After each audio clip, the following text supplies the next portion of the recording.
Nigeria, President Tinubu, speaking a lot about what he plans to do with respect to his economic agenda. So we've got Arise business analyst Chika and Mbonu with us in our Lagos studio. We've also got Amaka Anku, who is the head of Africa at the Eurasia group. She runs the Africa group there, joining us to discuss a lot with respect to what the president has put forward in his economic agenda. So let's jump into this quickly. Amaka and Chika, you're both welcome. Thank you so much for joining us.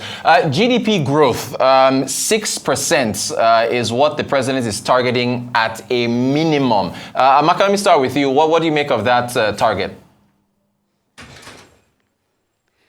I think it's a good target. Nigeria needs to be growing at least over 5%, given population growth. But I was surprised that he put a specific number, honestly, in the speech, because it's hard to, you kind of hold yourself up to being criticized, right, if you don't meet that target. So I was surprised that he put a specific number. It's hard to do. But obviously, the target is a good target.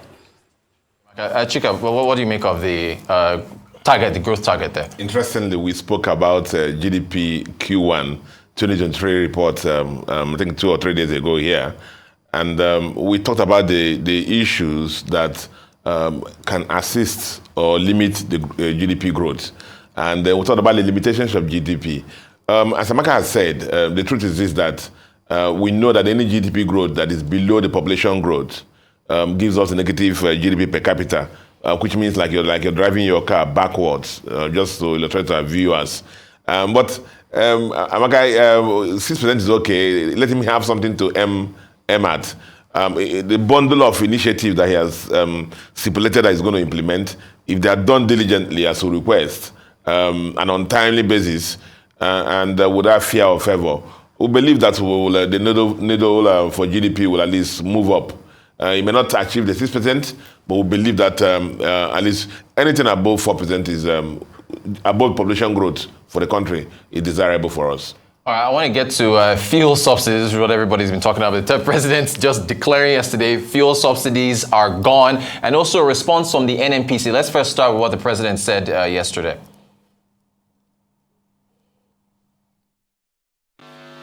On fuel subsidy, unfortunately, the budget that I've glimpsed before I asked him of and what I've heard is that no provision is there for fuel subsidy. The fuel subsidy is gone. Subsidy can no longer justify it ever increasing cost and the wake of dry resources.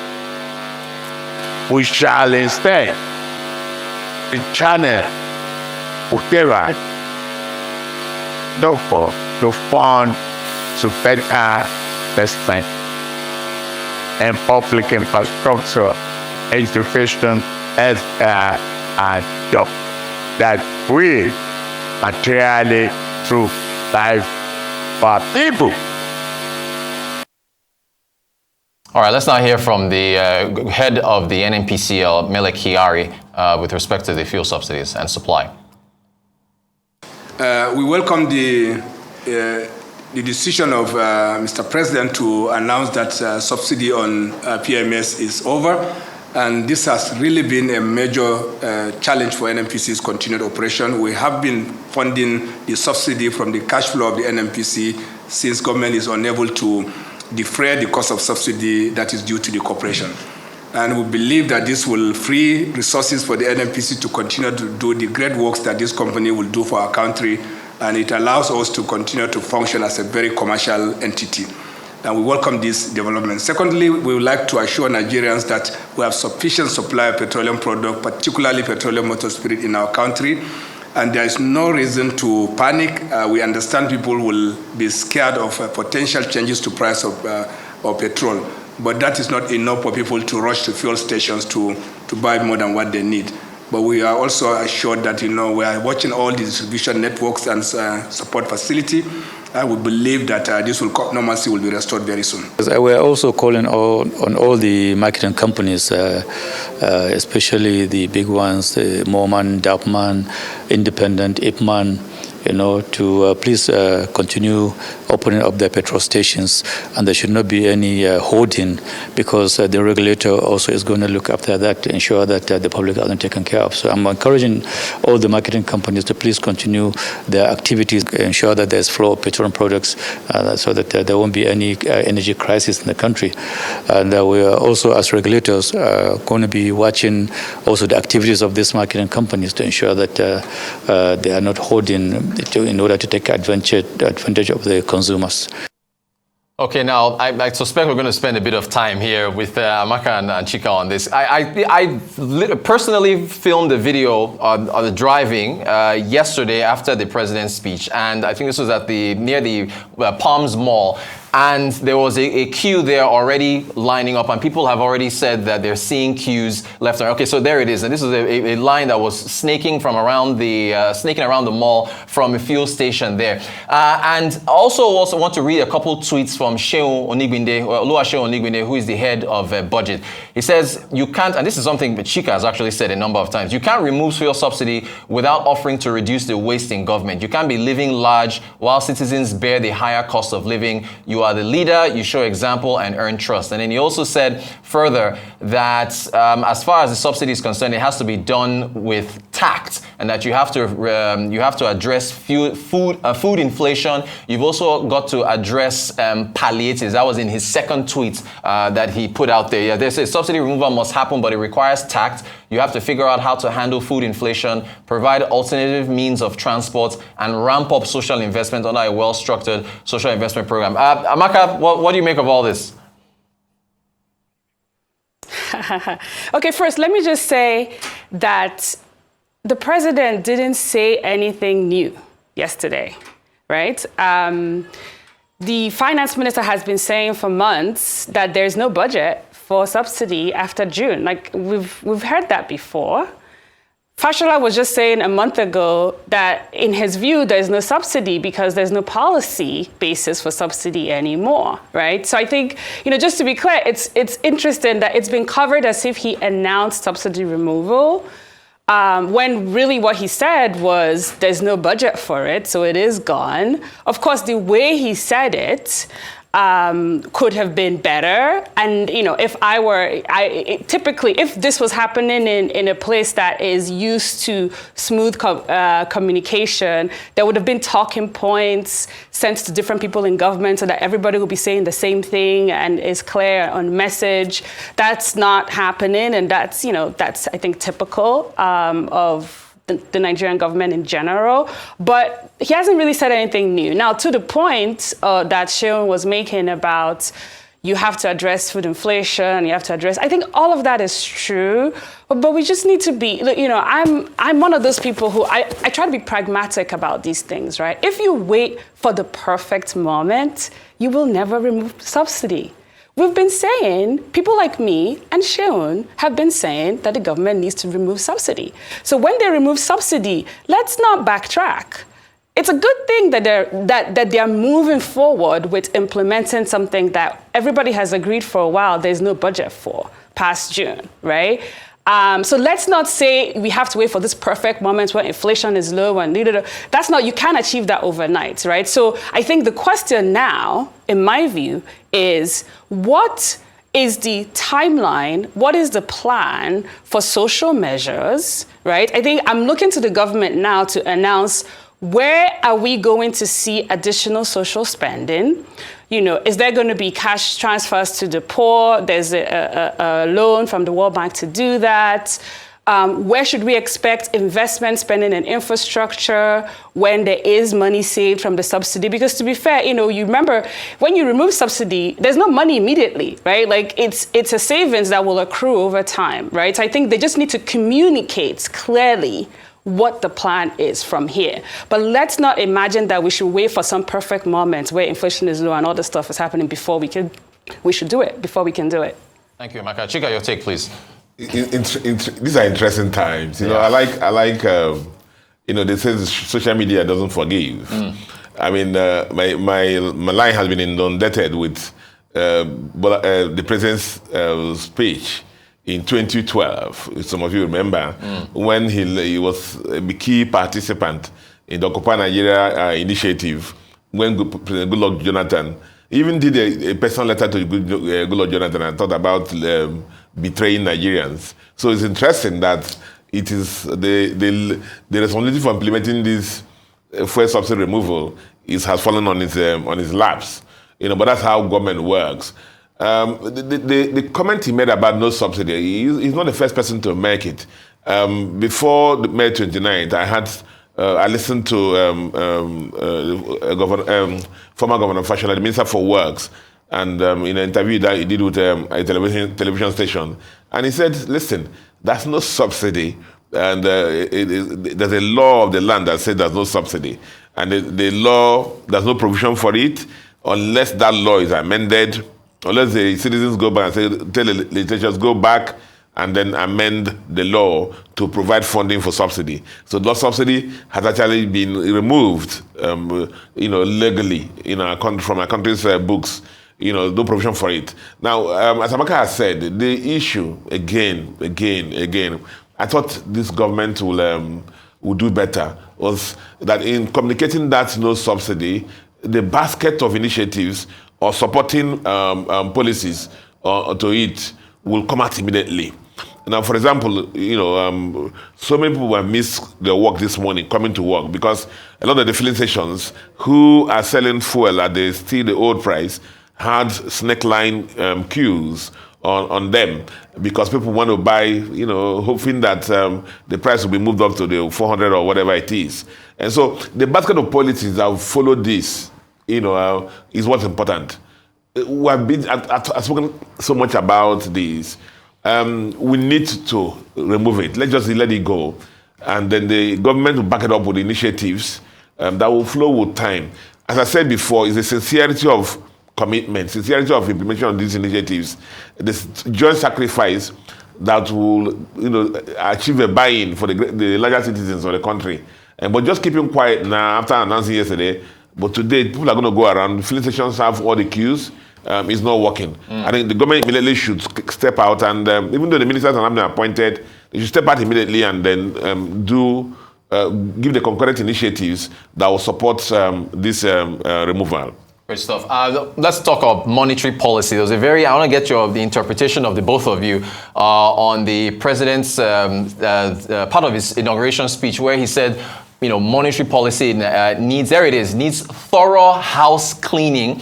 Then he says the central bank must work towards a unified exchange rate. Let's share a picture from the inauguration with President Buhari, the central bank governor, Godwin Emefiele smiling, yes, and that's the head of BOA as well, Mr. Abdul Salam, and of course President Tinubu as well. So there's the four of them sharing a smile in a picture there. Amaka, let me come to you. I also want to get your thoughts on the exchange rate, but what do you think the president means when he says the monetary policy needs thorough house cleaning, and also let me get your thoughts on the unified exchange rate as well. Yeah, so when I read those words, or when I heard them, I of course immediately thought house cleaning could mean all sorts of different things, right? Starting from the leadership of the central bank. There's been a lot of rumors about what's going to happen. So I think we'll just have to wait and see what happens. I do think that Tinubu's team has been very clear that they've been unhappy about the lack of transparency in the way foreign currency transactions have occurred, right? So I think that has been a clearly communicated frustration, right, from Tinubu's team during the campaign. So I would imagine that's one of the things he means when he says they need thorough house cleaning. He also specifically said that he wants interest rates to be low, which I thought was an interesting comment to make, right, in your very first speech, because obviously the central bank is supposed to be independent and should make, interest rate decisions based on economic factors. But, clearly he's expressing what his desire, where he wants to see interest rates go. I probably wouldn't have said that in that inaugural speech, but I think that will be indicative of where the government would like to see interest rates go. So we'll just have to wait and see what happens. Thanks for that. Chika, you've talked a lot about monetary policy on the show. What does thorough house cleaning mean, Chika? Again, in so many groups that I belong to, I mean, a lot of them picked on me and, put me in a corner and they said, interpret that photograph, I said, the president was pointing to the governor of CBN and, I guess saying, see, President Tinubu, this is your guy, he's a money man, he's a money man, better stay close to him, Remember what I told you before, I said, see, I don't do theories here. Right. I looked around, where's the money going to come from? And I said it was better for Central Bank to draw a line on the ways and means chapter for President Buhari and then clean it out, and then so you can start in a clean slate with the President Tinubu. So that's going to happen. Again, look at what happened, the foreshadow of moving 5% to 15% of previous year government revenues as a threshold now for ways and means. It's a pointer to where we're headed. See, we talked about house cleaning. When we talk about monetary policy, our understanding of it from what we're taught is that the CBN basic role in every economy is to manage money supply. The tool they have is money supply management. And we're told the tools they use to manage that. And in managing money supply, it impacts inflation, impacts exchange rate, impacts productivity, and so many other things. But you and me know that of late, the CBN has become that dumping ground for everything that didn't work in the fiscal side. And so on this program, we have called the CBN governor Minister for Health, Minister for Environment, Minister for Education. House is on strike, they call CBN governor. The ports do not have scanners, they call CBN governor, and so on and so forth. So they have been substantially distracted, because of the other things they have been doing from managing monetary policy. I have a feeling that even the intervention funds, there's so many of them, a lot of these things should be distressed. And, so that Central Bank can be lean and mean and be very more functional. As to the leadership or anything, let's leave that. That's politics. Time will tell what will happen. What happens. Yeah. Thank you. I quickly want to get both your thoughts on budget reform. I thought this has been something that's, a lot of folks found very interesting, where President Tinubu says that, well, hope we put up the quote there. He says that, he said budget reform essentially has to be undertaken in order for the country to get its spending where it needs to be. So here it is. And a lot of people thought this was a bit vague. Budgetary reform stimulating the economy without engendering inflation will be instituted. And we went to the manifesto. Let's put up that prior quote that we had. Review of federal budgetary methodology. Budgetary custom bases our annual budget and fiscal policies largely on the dollar value of projected oil revenue. Not only does this practice artificially restrict the federal government's fiscal latitude, it also unduly attracts the nation's attention towards a single source of fiscal revenue to the detriment of others. And then it continues and says, to achieve optimal growth in the long term, we must wean ourselves from less limitation. A more efficient fiscal methodology would be to base our budgeting on the projected level of government spending. Amaka, what do you make of this this tax that he's been writing about this since as far back as 2014, I think. So what do you make of that? So when I read what he said in the inaugural speech, I was also confused, right? But yes, if you go back to the manifesto, I'm one of the people who thinks Nigeria needs to break the petro state. One of the ways to do that is to stop basing the budget on oil revenue. So I'm totally in support of that. I know it was controversial when he said it, but there's no country in the world, most countries in the world decide how much they need to spend for their policy priorities, stimulating the economy, industrial policy, whatever it is, and then they raise the revenue to back that expenditure. You don't start with, here's the oil money I have, and then, so I'm limited to spending this much. So when we talk about, I've been talking about this for a while, I think Nigeria has a huge problem with revenue, right? Because when people like Sharon talk about waste, and I've talked to him about this a lot, Nigeria's government spending federal government spends maybe 7%, 8% of GDP.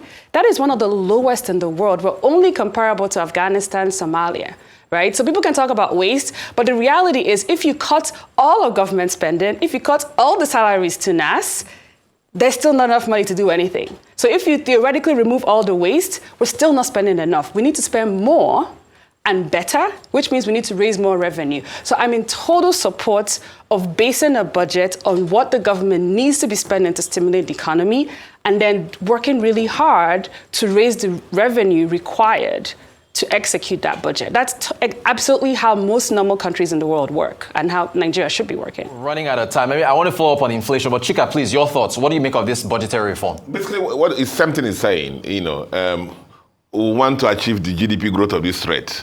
We want inflation to be at this level, unemployment to be at this level, and so on and so forth. So how much do we need to achieve that? We say it's X trillion. And so that becomes the simulation and everything on that level. Then say, how do we fund that? And then you go back and say, how do we fund that? But the consequence of that is that to get to the level of expenditure that we need to use to achieve those objectives, we're going to run a lot of deficit budgeting. I mean, there's no miracle about that. And so when you hear U.S. people talking about raising the debt limit, it's akin to that, because it's like how to create more room to enable us to achieve the objectives. Because the revenue, the GDP will spend revenues to be able to cut the deficits. But let's just keep spending. As we're spending, we're creating infrastructure, we're creating employment, people are going to pay taxes, companies are paying their corporate taxes. That multiplying effect of inputs and outputs and so on. But the risk in that also is, of course, deficit financing and constant deficit financing. But it requires a lot of discipline. In our country here, we have known that people are not being very frugal and disciplined about expenditure. As we're talking about now, I'm sure what's happening in a lot of states now is we need to change motor vehicles. We need to buy more armored cars. The city furniture in the governor's mansion is this. 100 assistants need to be appointed. Everything is just consumption and consumption. But the issue is, how do we spend money to create employment, to reduce inflation? The multiplier effect goes there. And then how do we fund it? And so now when you're funding with deficit or borrowings and so on and so forth, it makes sense in that way. So instead of doing revenues and then going to expenditure, Thank you, Chika. We have only a minute, so 30 seconds each. Amaka, how do you feel? Are you optimistic about what the years ahead for President Tinubu? In 30 seconds, please. Yeah, I'm cautiously optimistic. I think he set the right tone yesterday, talking about removing subsidies, hopefully raising revenue. So we'll just have to watch and see. Get the last word. Are you optimistic about the next 4 years? Yeah, I think for me, I think that the movement from Dr. Okonjo-Iweala as a minister for finance down to whoever we had last time was a step down. Okay. And so for me, it's important that he has a first-class team, people that have pedigree, people that have experience, people that are grounded and competent, people that can speak and stand on their own. Not just yes men and yes women, and that. The team is very important, and then the sincerity of purpose in implementation of these policies and transparency in implementation, and just away at least for the meantime, all these hangers on who are looking for things to continue in the way they were being. Yeah. So they're making sacrifices. Let's also see the government make sacrifice. You've repeatedly said that. Arise business analyst Chika Mbonu here in Lagos, Amaka Anku, Africa head, Eurasia Group in our Abuja studios. Thank you both for talking to us about the president's inauguration speech and the years ahead for our new president, Tinubu. Thank you so much.